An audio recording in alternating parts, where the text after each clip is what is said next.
ابھی میں فنی اور جو اصطلاحی الفاظ ہے ان کی ایک ایک کر کے وضاحت کروں گا. اس پورے معاشرے کی جو بنیاد ہے اس کے اندر یہ بہت اہم بات ہے تاکہ اصطلاحات سے واقفیت ساتھیوں کو ہو جائے. ٹرانسجینڈر اور خنثی. ٹرانسجینڈر کسے کہتے ہیں؟ ٹرانسجینڈر کا میں نے ابھی بتا دیا کہ کوئی مرد ہو یا کوئی عورت ہو، اپنے ظاہری جو اس کے جنسی اعضاء ہے یا اندرونی جنسی اعضاء ہے وہ مرد کے ہو مثال کے طور پر، لیکن وہ اپنے آپ کو اندر سے احساسات اور جذبات کی بنیاد پر وہ مرد تصور نہ کرتا ہو، اس کو ٹرانسجینڈر کہتے ہیں. اسی طرح اگر کوئی عورت ہو، ظاہری اعضاء کے اعتبار سے تو وہ عورت ہے، اسی طرح اندرونی تولیدی اعضاء کے اعتبار سے تو عورت ہے، لیکن وہ جو داخلی احساسات ہے، اس کے جذبات ہے، اس اعتبار سے اپنے آپ کو وہ مرد تصور کرتی ہے، اس کے خیالات ایسے ہیں کہ میں مرد ہوں، تو اس کو ٹرانسجینڈر کہتے ہیں. اور یہ ایک بیماری ہوتی ہے. اور اس کے مقابلے میں ایک اور لفظ استعمال ہوتا ہے خنثی کا، وہ بہت مشہور بھی ہے، عربی کا لفظ ہے، اردو میں بھی استعمال ہوتا ہے. یہ اس کو انٹرسیکس بھی کہتے ہیں اور ہرمافروڈائٹ بھی اس کو کہتے ہیں انگریزی کے اندر. خنثی کیا ہے؟ خنثی اس کو کہتے ہیں کہ جس کے اندرونی جنسی تولیدی اعضاء کے اعتبار سے کوئی مرد ہو، لیکن اس کے جو ظاہری اعضاء ہے اس میں کوئی نقص موجود ہو، اس کو خنثی کہتے ہیں. اور اسی طرح مخنث، خیر مخنث تو ایک اور چیز آتی ہے. تو خنثی کہتے ہیں اس کو جس کے کوئی اندرونی اعضاء کے اعتبار سے، تولیدی اعضاء کے اعتبار سے تو عورت ہو مثال کے طور پر، لیکن اس کے جو ظاہری اعضاء ہے اس کے ظاہری اعضاء مرد جیسے ہو، یعنی مشتبہ ہو دونوں آپس میں، اس کو خنثی کہتے ہیں.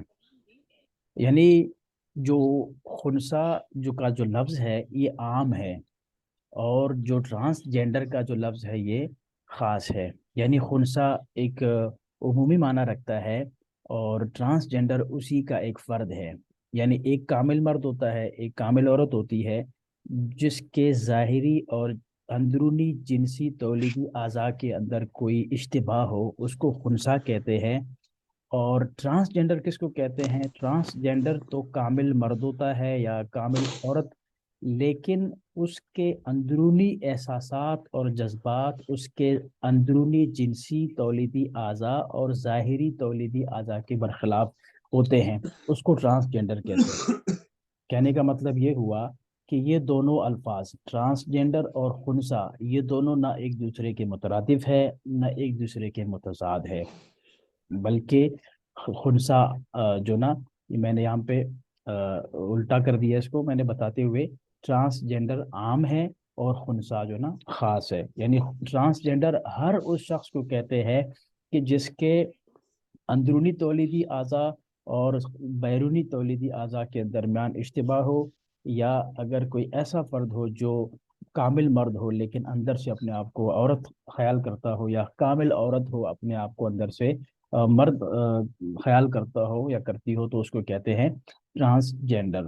تو ٹرانسجینڈر عام ہے اور خنثی خاص ہے. لیکن جو آج کل جو ٹرانسجینڈر کا لفظ استعمال ہوتا ہے وہ خاص ہے ان کے ساتھ، ان لوگوں کے ساتھ جو کامل مرد ہوتے ہیں یا کامل عورتیں ہوتی ہے. تو کیا کہتے ہیں، اور اپنے آپ کو اندر سے اپنے برخلاف جنس کے برخلاف تصور کرتے ہو، اس کو ٹرانسجینڈر کہتے ہیں. اس کے بعد ایک لفظ آتا ہے مخنث کا. مخنث اس کو کہتے ہیں جو باتکلف اپنے آپ کو اور عورت جو نا قرار دے یا عورتوں کی طرح اپنے آپ کو بنائیں. اور اسی طرح ایک اور لفظ اردو میں استعمال ہوتا ہے خواجہ سرا کا. تو یہ بھی تو خنثی اور مخنث ایک ہی معنی میں ہے، اور خواجہ سرا بھی اسی کو کہتے ہیں. مخنث اسی طرح خنثی یہ عربی کے لفظ ہے.